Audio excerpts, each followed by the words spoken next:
Assalamualaikum warahmatullahi wabarakatuh.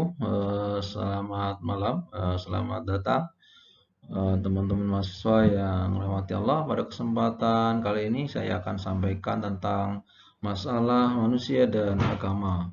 Oke, mari kita lihat di sini ada coba kita lihat manusia dan agama.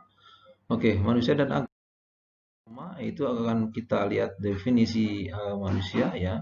Kita akan lihat definisi manusia, kemudian pengertian manusia ya. Di sini maksudnya definisi manusia dan agama.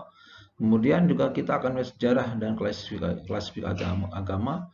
Kemudian dan selanjutnya adalah kebutuhan manusia terhadap agama. Oke, teman-teman yang berbahagia, pada kesempatan kali ini kita akan sampaikan tentang asal-usul manusia ya. Sebelum kita melihat definisi manusia itu sendiri, kita akan lihat asal-usul manusia.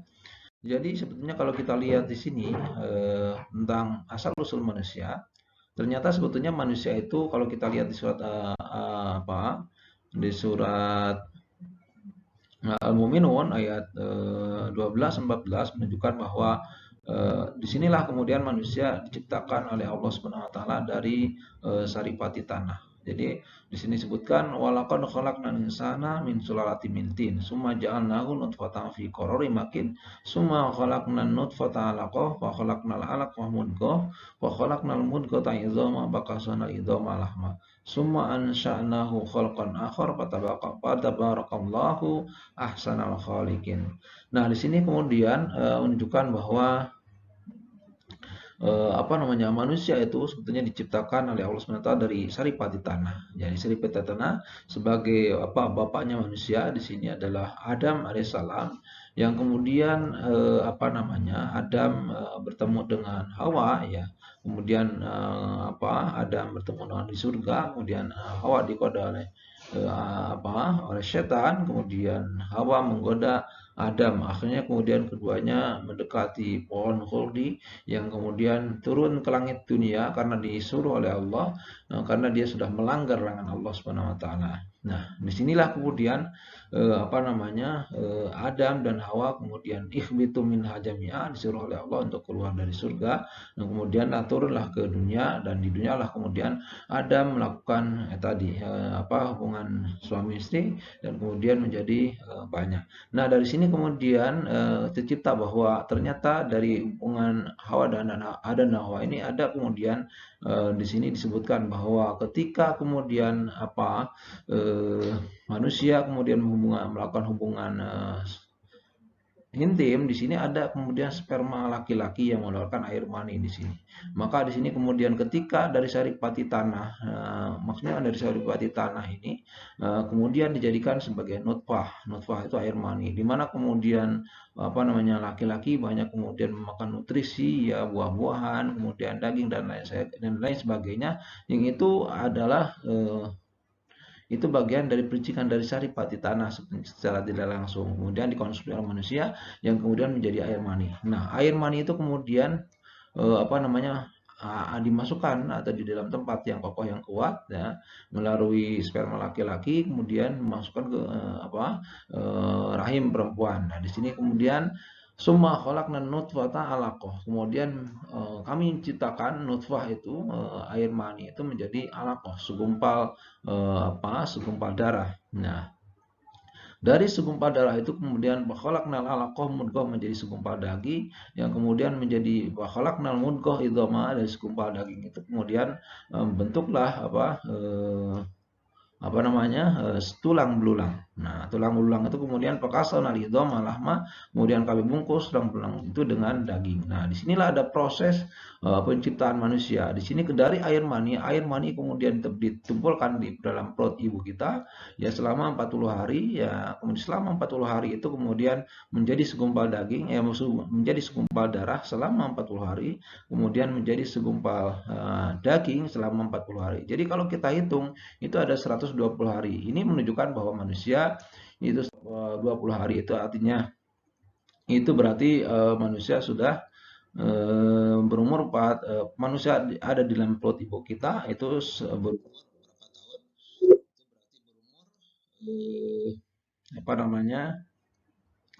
berumur 4 bulan ya. berumur 4 bulan. Disitulah kemudian membentuk kemudian manusia yang lengkap, berarti lengkap dengan anggota badannya. Nah, kemudian disitulah kemudian Allah menyuruh malaikat untuk kemudian mencatat amalnya, ajalnya, rezekinya, kemudian celaka dan bahagianya di sini.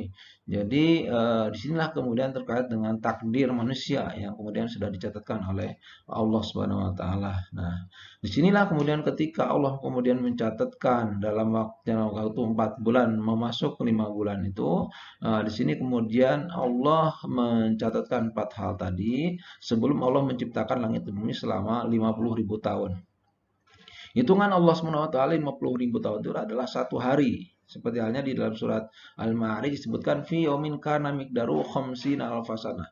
Dalam satu hari ukurannya adalah 50.000 tahun di 50.000 tahun di dunia. Jadi kalau hitungan di akhirat itu hanya satu hari, satu hari. Jadi satu hari saja Rasulullah pun mencatat amalnya, ajalnya, rezekinya, celaka dan bahagianya. Sini 4 catatan yang kemudian menjadi menjadi perhatian bagi kita semua sebagai makhluk Allah. Nah, dari sini kemudian setelah itu kemudian manusia ditentukan semuanya dan kemudian manusia menjadi manusia seutuhnya. Nah, disinilah manusia seutuhnya itu didefinisikan manusia adalah makhluk yang diciptakan Allah dari tanah dengan bentuk yang paling sempurna yang berperan sebagai khalifah di bumi dengan tugas utamanya adalah beribadah kepada Allah Subhanahu wa taala. Nah, ini berbeda dengan mungkin orang-orang barat yang pun mengatakan bahwa semua aktivitas itu adalah digunakan untuk mencari uang. Nah, tapi beda dengan perspektif pandangan Islam bahwa manusia itu di samping juga untuk mencari uang dan lain-lain juga diciptakan oleh Allah Subhanahu wa taala adalah untuk beribadah. Maka segala aktivitas yang dilakukan oleh manusia itu hanya untuk beribadah kepada Allah. Wa ma khalaqtul jinna wal insa illa liya'budun. Nah, inilah gambaran bahwa manusia itu sebetulnya adalah makhluk yang sempurna, yang itu berbeda dengan makhluk yang lain, di mana kemudian manusia diberikan fasilitas-fasilitas, potensi-potensi yang kemudian membedakan dengan makhluk yang lainnya. Nah, itulah kemudian ketika manusia itu sudah menjadi manusia seutuhnya, maka turun keluar dari perut ibu kita dalam keadaan tidak tahu apa-apa. Wallahu akhrajakum min butuni ummahatikum la ta'lamuna syai'a, tidak tahu apa-apa. Inna sama wal absara wal fu'ad kul ulaika kana anhum mas'ula. Jadi sungguhnya pendengaran kemudian penglihatan hati itu sudah akan diminta pertanggungjawabannya oleh Allah Subhanahu wa taala. Nah, disinilah kemudian ketika manusia itu sudah keluar dari perut ibu kita dan mendapatkan tanggung jawab kalau dia sudah dewasa, laki-laki 15 kemudian perempuan 9 tahun, ini menunjukkan bahwa di sini manusia sudah ditaklif oleh hukum syara, hukum agama. Nah, disinilah kemudian manusia mempunyai dibatasi oleh kemudian agama karena manusia sudah berjanji kepada Allah bahwa manusia akan menjalankan agama amanah. Agama itu maksudnya amanah yang diamanahi oleh Allah Subhanahu wa taala. Maka kemudian disinilah manusia dibatasi oleh agama dalam segala aktivitas kehidupannya untuk kemudian mengantarkan manusia kepada kebahagiaan dunia dan akhiratnya. Maka di sini kemudian agama didefinisikan alladzi ja'a bihi Muhammadun sallallahu alaihi wasallam wa ma anzalallahu fil Qur'an wa ma ja'at bi as-sunnatu as-sahihah al-maqbulah minal awamir wan nawahi wal irsyadati li silai ibadi dunyahum wa akhirahum. Nah, ini menunjukkan bahwa agama itu adalah agama Islam yang dibawa oleh Nabi Muhammad SAW, yakni apa yang diturunkan oleh Allah di dalam Al-Quran dan apa yang tersebut dalam Sunnah as-sahihah al-maqbulah. Di situ kemudian Al-Quran dan Sunnah itu mengandung pertama adalah al-awamir. Yang harus awamir itu adalah perintah-perintah yang harus dijalankan oleh manusia. Wa nawahi, kemudian ada larangan-larangan yang tidak boleh dilanggar oleh manusia. Kemudian juga al-irsyadat, petunjuk-petunjuk yang harus diikuti oleh manusia. Tujuannya adalah satu, untuk kebahagiaan, kemaslahatan hamba Allah, dunia dan akhiratnya. Nah, disinilah kemudian fungsinya agama. Dengan kemudian adanya agama itu manusia kemudian akan mendapatkan kebahagiaan, mendapatkan kemudian ketenangan, kerukunan, kenyamanan, ya. Karena kita akan berpikir bahwa ketika kemudian manusia hidup tanpa agama itu bisa dibayangkan ya, bisa dibayangkan manusia akan saling membunuh, akan kemudian mungkin punya barang tidak akan tenang, akan dicuri orang. Kenapa? Karena semua orang bebas ya, bebas menjalankan sesuatu tanpa kemudian dia memperhatikan apa itu yang diperintahkan, apa itu yang dilarang, apa itu yang menjadi petunjuk atau enggak, itu dia nggak tahu. Maka disinilah agama. Ketika kemudian adanya agama itu dan orang yang beragama, insya Allah hidupnya tidak akan kacau. Nah, disinilah kemudian kedudukan dan kedudukan agama di mata manusia. Sehingga disinilah kemudian manusia membutuhkan agama. Ya. Walaupun kemudian penyebaran agama itu sudah diperjuangkan ada Rasulullah Muhammad SAW sejak di Mekah kemudian sampai ke Madinah, dan kemudian ketika di Madinah kemudian Islam disebarkan dengan cara berkital dengan cara berperang karena situasi dan kondisi yang kemudian mengharuskan Rasulullah mengangkat senjata. Nah, disinilah kemudian tantangan-tantangan yang muncul pada masa Rasulullah itu dihadapi oleh Rasulullah dengan sabar, dengan kemudian ikhlas, dan kemudian juga berjuang untuk kemudian menegakkan Islam sampai kemudian Islam tersebar di Indonesia ini karena perjuangan Rasulullah bersama para sahabatnya dan kemudian generasi-generasi setelahnya. Nah, kemudian pertanyaannya sekarang, ketika kemudian muncul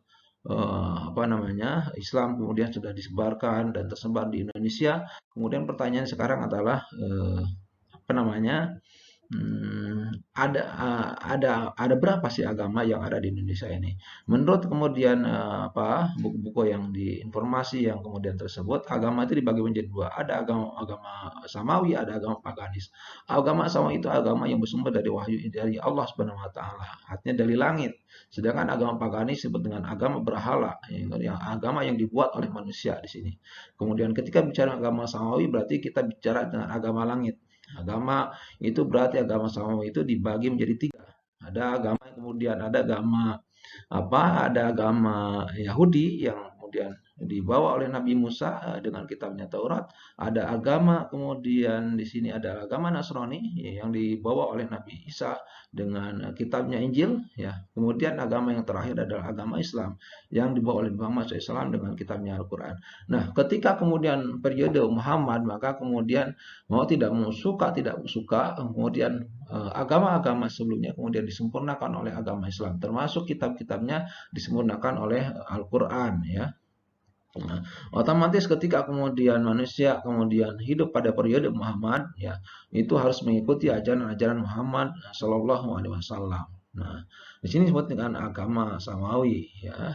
Nah, maka sekarang orang Yahudi, orang Nasrani yang hidup pada masa sekarang itu harus mengikuti ajaran Muhammad SAW. Kemudian agama paganis ini menunjukkan bahwa agama paganis agama yang dibuat oleh manusia itu ada agama Buddha, ada agama Hindu, Majusi, dan Konghucu dan lain-lain. Ini yang dibuat oleh Buddha, misalkan dibuat oleh Siddhartha Gautama dengan kitabnya Tripitaka. Hindu kemudian nggak jelas siapa yang bawa ya, siapa yang buat, tapi kitabnya Weda. Majusi kemudian Zoroaster dengan kitabnya Avesta.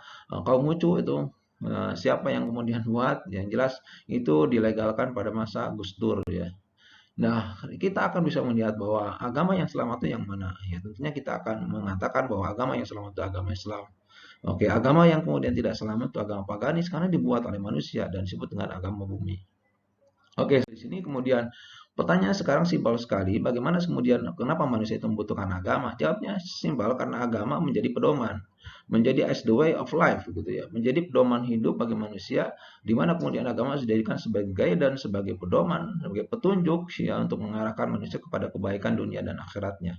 Nah, disinilah kemudian eksistensi kemudian keberadaan manusia membutuhkan agama ya, karena yang pertama adalah ada kebutuhan akal yang itu kemudian terhadap pengetahuan, terhadap eksistensi keberadaan manusia di dunia. Yang kemudian ada juga kebutuhan fitrah manusia. Jadi sudah fitrahnya manusia membutuhkan agama. Kemudian juga ada kebutuhan manusia terhadap kesehatan jiwa dan kekuatan rohani. Kemudian juga ada kebutuhan manusia masyarakat terhadap motivasi dan disiplin akhlak. Semuanya itu adalah ada di dalam agama dan di dalam agama Islam yang sudah diatur segalanya di dalam Al-Quran dan hadis. Maka otomatis manusia itu membutuhkan itu semuanya. Di mana kemudian harus manusia membutuhkan bagaimana akal supaya sehat, bagaimana supaya jiwa itu sehat, ruhaninya sehat, ya. fitrahnya manusia membutuhkan ketenangan, kenyamanan, ya, kerukunan, kedamaian.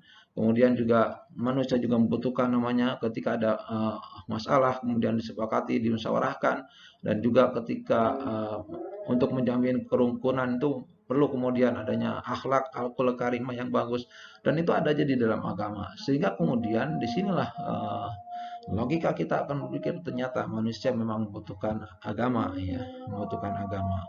Tanpa agama manusia tidak akan bisa hidup tenang, tidak akan bisa hidup nyaman, tidak akan bisa hidup kemudian rukun dan lain-lain.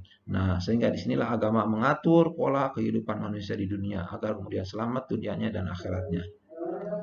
Oke, itu yang saya sampaikan. Mudah-mudahan yang singkat ini mudah-mudahan memberikan motivasi dorongan bagi kita untuk kemudian senantiasa berpegang kepada agama Allah Subhanahu wa taala, yakni agama Islam. Nah, ini hanya pertanyaan singkat saja. Ini tes bagaimana kita menjawab pertanyaan ini, dan terima kasih atas segala perhatiannya. Saya cukupkan sampai di sini. Assalamualaikum warahmatullahi wabarakatuh.